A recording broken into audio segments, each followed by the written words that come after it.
हाम्रो कालेबुङकै अब भनौँ न एउटा यस्तो खालको भनिरहेको छ जनता लठ हो भनेर उहाँले जुन एउटा स्टेटमेन्ट उहाँले पास गर्नुभयो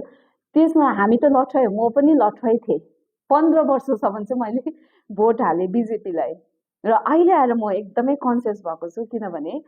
15 सालसम्म उसले केही पनि दिएन हैन 15 सालसम्म हामीलाई आश्वासन र ठुल्ठुलो भाषण अनि अहिले त झन् गुन्डागर्दी अहिले त झन् पहाडमा त आतंक पो मचाइदिइरहेको छ हाम्रो एमपीले चाहिँ म सबैभन्दा ठुलो गुन्डा हो भन्दाखेरि हामीलाई इन्सेक्योर फिल भइरहेको छ अनि यो कुराहरूलाई लिएर चाहिँ म एकदमै चिन्तित छु अनि अब चाहिँ हामी सबैजना लठ हुनु हुँदैन हामी सचेत हुनुपर्छ हामी कन्सियस भएर भोट गर्नुपर्छ अनि यो पहाडमा चाहिँ यदि गुन्डा राज आयो भने अब बिजेपीले त गुन्डै ल्याउने रहेछ किनभने अहिले एउटा एमपी हुँदाखेरि त म गुन्डा हो भन्छ सबैभन्दा ठुलो गुन्डा हो भन्छ झन् एन्टायर सबै कुरा जित्यो भने त झन् हामीले कसरी बोल्ने आफ्नो भोइस कसरी रेज गर्ने हामीले त आँखामा उहाँहरूलाई त आँखामा पनि हेर्नु नसक्ने स्थिति आइपर्छ सो त्यसले गर्दाखेरि हामी सचेत हौँ अनि आउने विधानसभा चुनावमा चाहिँ